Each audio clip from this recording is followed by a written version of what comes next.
Bonjour à tous et bienvenue dans la Minute Cyber. Aujourd'hui, nous allons parler de l'Active Directory. Pour nous apporter un éclairage sur cet élément important des systèmes d'information, nous recevons Stéphane Lebert de la société Exatrack.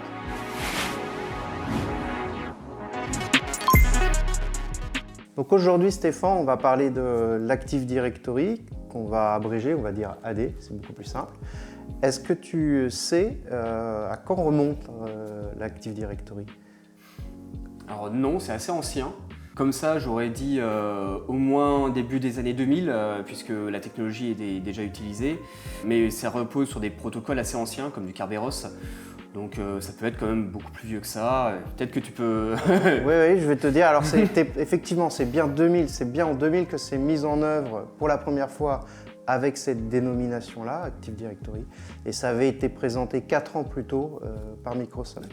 Mais ce n'est pas quelque chose de neuf, c'est-à-dire que Microsoft est allé puiser chez les concurrents de l'époque pour fabriquer cette brique. Alors, on entend beaucoup parler de l'AD dans les sinistres, etc. Si on se renseigne sur qu'est-ce que c'est et qu'on va regarder, on va lire un peu, on commence à lire l'Active Directory, c'est la mise en œuvre par Microsoft des services de l'annuaire LDAP. Alors ça veut absolument rien dire pour un profane, pour quelqu'un qui ne s'y connaît pas, ça ne va pas vouloir dire grand-chose. Mais alors, est-ce que simplement tu peux nous apporter un éclairage et nous dire aujourd'hui un Active Directory, à quoi ça sert, à quoi sert l'AD ? Bien sûr.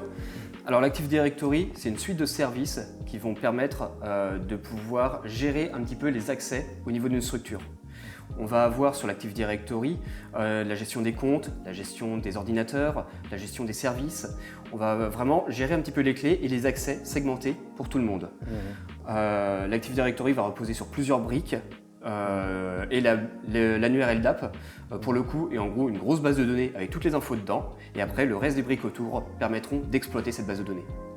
D'accord, donc en fait, on a un annuaire. Alors ça aussi, c'est paradoxal parce que tu sais, ou tu sais peut-être pas, annuaire, en fait, c'est un mot qui est dérivé du terme année. Enfin, dans la racine latine, c'est année. Et en théorie, c'est une base de données qu'on met à jour pas souvent. On parlait de l'annuaire du bottin, le bottin qui est très connu de nos parents, on va dire, voilà. Mais parce que c'était mis à jour une fois par an. Donc on disait l'annuaire, c'est un truc qui en théorie est mis à jour une fois par an. Mais si je comprends bien, dans les grosses entreprises qui ont toutes un AD, voire plusieurs, etc., et on va parler de forêt d'arbres un peu plus tard, on est bien sur une base de données qui n'est pas mise à jour une fois par an. On est sur quelque chose qui, comme tu viens de l'expliquer, regroupe des différentes ressources. Donc j'ai compris des services, des comptes utilisateurs, des machines, et qui est mis à jour en permanence en fait, parce que dans une grande entreprise, tout bouge tout le temps. Alors, à quoi ça sert ? Enfin, je veux dire, qu'est-ce qu'on trouve vraiment réellement ? Est-ce que par exemple, mon imprimante, elle est enregistrée dans l'AD ?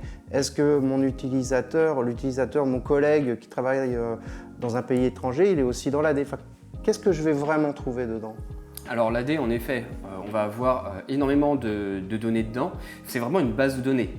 C'est une base de données de type ESE d'ailleurs. Ce qu'il va y avoir dedans, ça va être vraiment plein, ce qu'ils appellent des objets. Mais les objets vont avoir plusieurs types. On va avoir des types d'ordinateurs, des types d'utilisateurs.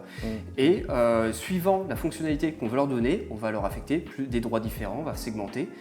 Et globalement, on a une structure arborescente qui va nous permettre de pouvoir classifier un petit peu nos éléments, nos informations dans le système d'information.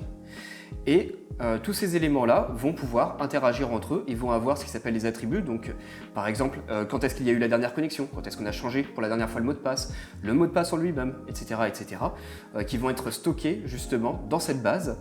Et par exemple, quand vous vous connectez juste avec votre ordinateur, pour le coup, il va y avoir une mise à jour au niveau Active Directory pour pouvoir dire il s'est connecté pour la dernière fois à telle heure de tel jour. D'accord. Donc, et ça marche pour un utilisateur, mais ça marche aussi pour une machine.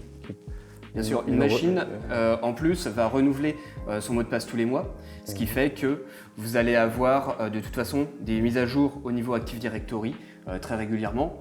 Vraiment, l'Active Directory par rapport à l'aspect historique, c'est vrai qu'aujourd'hui, c'est quelque chose qui est mis à jour en permanence et encore plus dans les grosses entreprises avec beaucoup d'utilisateurs. De toute façon, plus il y a d'utilisateurs, plus il va y avoir d'interactions avec l'Active Directory et donc plus il va y avoir de mises à jour.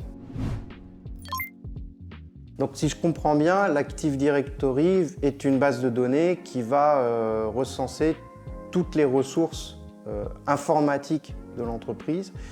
Alors est-ce qu'on peut dire par extension que toute, on va dire, toute personne ou tout matériel, tout ce qui a une interaction à un moment donné avec le système d'information d'une entreprise interagit avec l'AD? Alors non, tout n'interagira pas avec l'AD, tout simplement parce qu'il y a d'autres protocoles, il y a d'autres services à côté. Par exemple, si vous vous connectez à un serveur FTP, eh bien, il n'y aura pas de requête sur l'AD. Il faut que ce soit des ressources soit mises à disposition par Microsoft, soit par d'autres technologies qui vont se servir de l'Active Directory, qui vont se servir des technologies mises à disposition par l'Active Directory pour faire une authentification. D'accord. De base, vous pouvez accéder à d'autres services qui peuvent être mis à disposition sur le système d'information, mais qui ne requêteront pas l'Active Directory. Donc juste pour bien comprendre, tu m'as parlé d'un serveur FTP.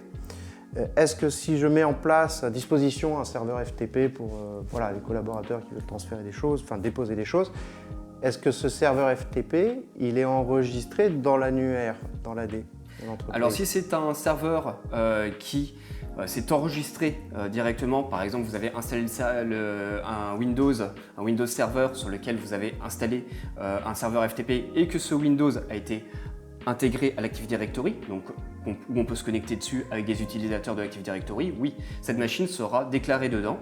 Et si on veut accéder à la machine, on va donc devoir utiliser l'Active Directory pour voir si on a les droits. En revanche, le service FTP, par exemple, lui, n'aura pas de base besoin d'authentification au niveau Active Directory. Vous pouvez créer des nouveaux noms d'utilisateurs mot de passe pour pouvoir vous connecter et qui sont complètement indépendants. Par contre, là, dans le cas qu'on cite, oui, la machine sera de toute façon intégrée à l'annuaire LDAP et donc à l'Active Directory. D'accord, donc ça c'est bien clair. Petite question, alors on parle souvent dans les dossiers sinistres de contrôleurs de domaine. Et on dit, oui, le contrôleur de domaine, c'est fait, est foutu, il faut le reconstruire, etc. Par rapport à l'Active Directory, parce que je pense qu'il y a souvent une confusion, est-ce que tu peux expliquer aux gens qui nous regardent qu'est-ce que c'est qu'un contrôleur de domaine par rapport à l'Active Directory? Bien sûr.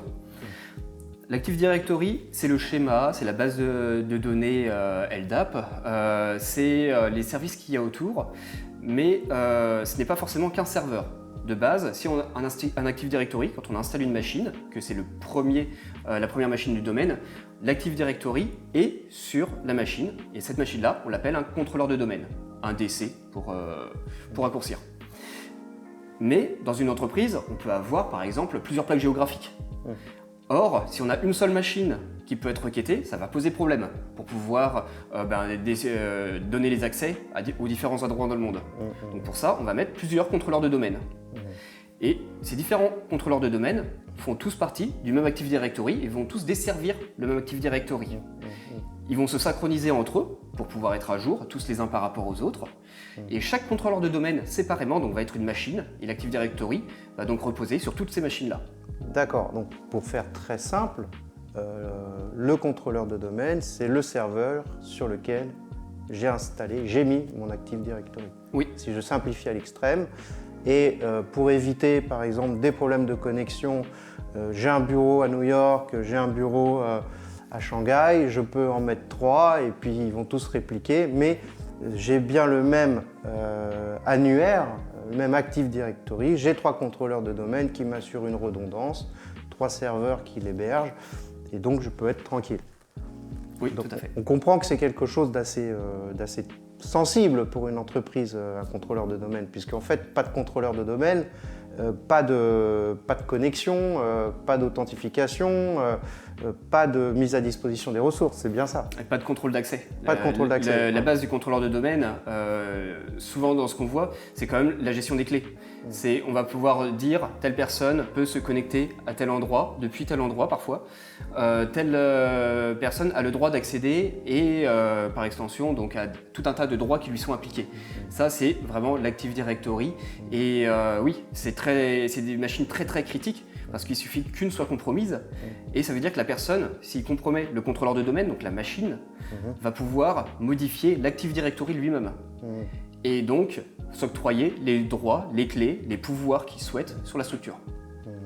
Alors, on va revenir sur ce point-là, qui est le côté, on va dire, intéressant pour les hackers, les groupes d'attaquants de l'Active Directory, de prendre le contrôle d'un contrôleur de domaine. Mais avant d'aller vers ça, on parle souvent de plusieurs domaines. Alors, j'ai mon bureau ici, donc je peux en faire un domaine et je peux avoir un bureau ailleurs et avoir un autre domaine. Il y a aussi des notions de forêt d'arbres. Est-ce que tu peux expliquer de manière très simple, hein, très on va dire schématique, à quoi ça correspond et qu'est-ce que ça reflète en fait d'une entreprise et du mode de fonctionnement d'une entreprise? Alors, oui, pour le coup, on va avoir de base une forêt, un domaine. Quand vous installez pour la première fois votre Active Directory, vous aurez une forêt, un domaine. Et vous ne verrez même pas qu'il y a une forêt en fait, vous verrez juste un domaine dans lequel vous mettrez des utilisateurs, des machines, tout ça. Ce qui va se passer, c'est que vous allez pouvoir aussi créer des sous-domaines pour étendre votre arbre avec plusieurs branches, on va dire. Donc ça va permettre de pouvoir faire des extensions et de segmenter un petit peu votre architecture, organiser un petit peu votre système d'information. Ce qu'il va y avoir, c'est de pouvoir créer un autre domaine à côté, donc qui sera autonome de son côté, mais qu'on peut rejoindre dans une même forêt. Donc la forêt va permettre d'héberger plusieurs domaines qui vont pouvoir communiquer entre eux, suivant certaines conditions, mais par contre, ils seront tous, entre guillemets, isolés les uns des autres, bien que pouvant communiquer. Donc je comprends, en fait j'ai des ressources informatiques dans mon bureau à Paris, je ne vais pas forcément les mettre à disposition de mes collaborateurs qui sont à Marseille, je peux créer un domaine pour Paris, un domaine pour Marseille, c'est ça en gros. Voilà, et les deux, on va pouvoir les configurer pour qu'ils puissent se parler. Merci à vous d'avoir suivi cette première partie dédiée à l'Active Directory. Nous nous retrouvons prochainement pour la suite de cette vidéo. À bientôt avec CNC Expertise, votre partenaire cyber.